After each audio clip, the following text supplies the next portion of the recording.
Radhe Radhe everyone. बहुत ही हर्षोल्लास के साथ जन्माष्टमी मनाने के बाद बारी आती है कान्हा जी की, भगवान श्री कृष्ण जी की छठी मनाने की। जैसे जब बच्चा घर में जन्म लेता है तो जिस दिन वो जन्म लेता है उसके छठे दिन हम छठी मनाते हैं, उसी तरह से भगवान श्री कृष्ण जी का जन्माष्टमी के दिन जन्म होता है और उसके छठे दिन छठी मनाई जाती है। अगर आपके पास लड्डू गोपाल जी हैं तो आप लड्डू गोपाल जी की छठी मनाइए। अगर आप लड्डू गोपाल जी नहीं सेवा करते हैं लड्डू गोपाल जी की, तो आप भगवान श्री कृष्ण जी की फोटो या मूर्ति से भी छठी मना सकते हैं। तो देखिए, छठी हम कब मनाएंगे इसके विषय पर भी बात करेंगे। पहले देख लेते हैं कि छठी हमें कैसे मनानी है। तो छठी के दिन अगर आपके पास लड्डू गोपाल जी हैं तो लड्डू गोपाल जी को आप दूध से स्नान कराएं। अगर आपके पास लड्डू गोपाल जी नहीं है तो आप भगवान श्री कृष्ण जी की फोटो या मूर्ति को विराजमान करके छठी मनाएं। पहले हम एक चौकी लगा लेंगे, उस पर हम आसन बिछा के थोड़े फूलों का आसन देंगे और फिर हम भगवान श्री कृष्ण जी की फोटो या मूर्ति को विराजमान करेंगे।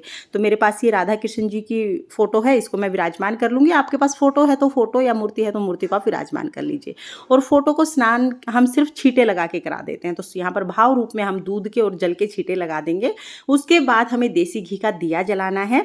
तो शाम के समय हमें ये पूजा करनी है। छठी शाम के समय पूजी जाती है और छठी के दिन चंदन से जरूर तिलक लगाएं। पीले रंग का बहुत अधिक महत्व होता है, तो चंदन ना हो तो आप हल्दी से तिलक लगा सकते हैं। उसके बाद फिर हमें रोली से तिलक लगाना है। शाम को 4 बजे के बाद आप कभी भी छठी मना सकते हैं।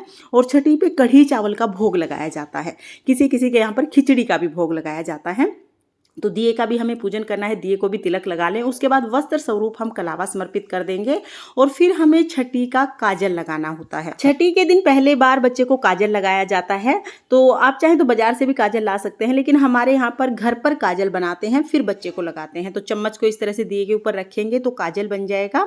और इस काजल को थोड़ा सा ठंडा करके हम ऐसे अपनी उंगली से कान्हा जी के लगा देंगे और राधा जी को भी लगा देंगे। अगर फोटो में राधा जी हैं तो राधा जी को भी जरूर लगाएं और कान्हा जी के पैरों में भी जरूर लगाएं। तो आंखों पर, पैरों पर काजल लगा देंगे। उसके बाद फिर हम फूल समर्पित करेंगे। तो अगर आपके पास फूल हैं तो आप फूल समर्पित कर दीजिए, फूल नहीं है तो बगैर फूलों के भी पूजा कर सकते हैं।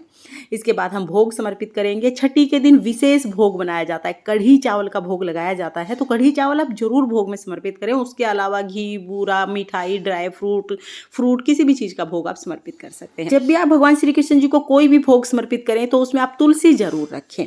और भोग समर्पित करने के बाद घंटी बजाकर हम भगवान श्री कृष्ण जी से, कान्हा से भोग ग्रहण करने के लिए निवेदन करेंगे। इसके बाद हमें न्योछावर करनी है। तो जितना भी आपका बजट है उस हिसाब से कम ज़्यादा जितना भी करना है, आप भगवान श्री कृष्ण जी के ऊपर से 7 बार वार कर न्योछावर जरूर करें।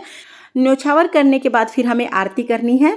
तो यहाँ पर हम भगवान श्री कृष्ण जी की आरती करेंगे। ओम नमो भगवते वासुदेवाय नमः का जाप करेंगे, राधे राधे का जाप करेंगे। आप जच्चा गा सकते हैं, क्योंकि छठी के दिन जच्चा गाई जाती हैं। तो आपको आती हैं तो आप जच्चा भी जरूर गाइएगा। कोई भजन आप गा सकते हैं। इस तरह से हम छठी का पूजन पूर्ण करते हैं।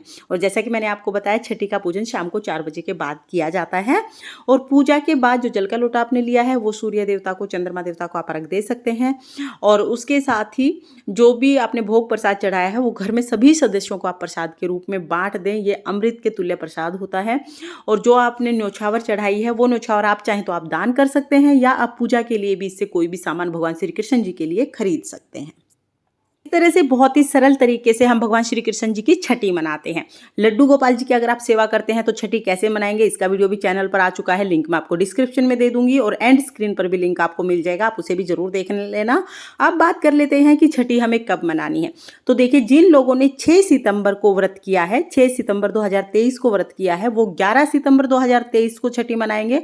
और जिन लोगों ने 7 सितंबर को व्रत किया है वो 12 सितंबर 2023 को छठी मनाएंगे। तो छठी हमें कब मनानी है मैंने आपको बता ही दिया है। फ्रेंड्स, कान्हा जी की छठी मनाने का ये सरल तरीका अगर आपको पसंद आया हो तो प्लीज़ वीडियो को लाइक कर देना। और अगर आपने अभी तक मेरे चैनल को सब्सक्राइब नहीं किया है तो चैनल को सब्सक्राइब कर लेना। फिर मिलते हैं किसी और वीडियो के साथ। तब तक के लिए जय श्री कृष्णा, राधे राधे।